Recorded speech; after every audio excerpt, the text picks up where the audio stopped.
The great W.E.B. Du Bois once said, "We should measure the prosperity of a nation not by the number of millionaires, but by the absence of poverty and the prevalence of health." By that measurement, our city is anything but prosperous. Too many of our fellow New Yorkers live lives of poverty and suffering, and too many others live lives where health is nothing more than a rumor of something they cannot afford.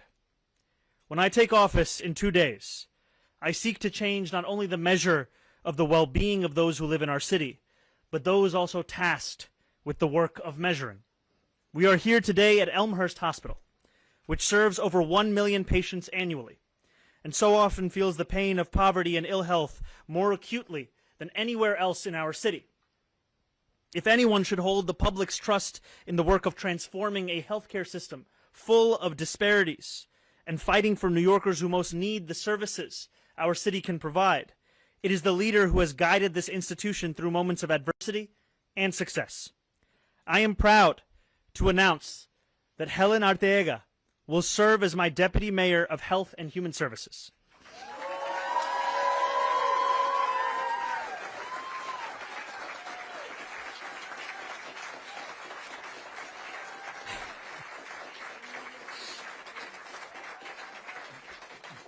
Helen has served as CEO of New York City Health and Hospitals Elmhurst since February of 2021, the same hospital that saved her and so many other New Yorkers' lives during COVID. Her tenure has been transformative, with the hospital delivering consistent improvements in care to its patients and making historic strides to support its frontline healthcare workers. It's the kind of leadership that Elmhurst residents came to expect from a daughter of the community, someone who grew up like them, cared about people like them, and understood that New Yorkers with less are often treated with less. That leadership, driven by empathy and guided by an unshakable belief that every New Yorker deserves a life of dignity, is no less than what the people of this city will expect from their new deputy mayor.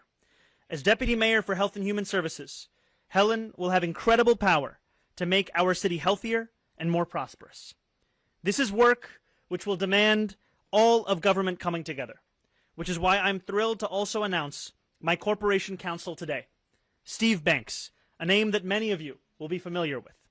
Steve's legacy of service is second to none. As the former Attorney-in-Chief of Legal Aid, Steve helped some of the most vulnerable New Yorkers get back on their feet.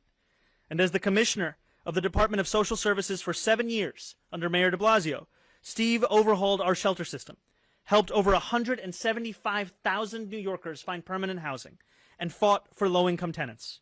There is a reason that after leaving office, he was described as the most effective social services director in New York City history. His reputation as a champion of those otherwise forgotten is recognized across the city. I am grateful to him for returning to public service.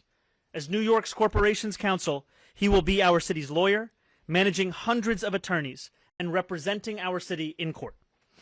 It is an incredibly important role with wide-reaching and far-reaching implications, and there's no one I would rather turn to than Steve.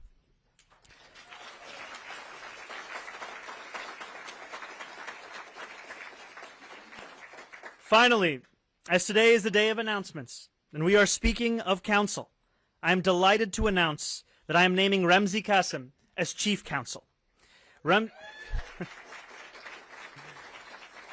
Ramsey will be joining the administration from CUNY, where he serves as a professor of law.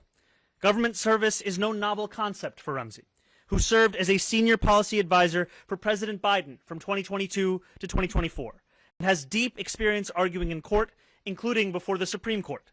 I will turn to Ramsey for his remarkable experience and his commitment to defending those too often abandoned by our legal system. City Hall will be stronger with him in it, and our work of building a more prosperous city for all will have a powerful advocate. My sincere hope is that New Yorkers who have long felt on the margins of this city, the homeless veteran straining to survive, the patient searching for the care that they need, an immigrant trying to get by, will feel that they now have leaders in their corner who understand their struggles and care to fight for them. That is the city I want to build, the prosperity I intend to deliver, and the leadership that has too long been lacking. Thank you, and please join me in first introducing Ramsey Kasim, my new Chief Counsel.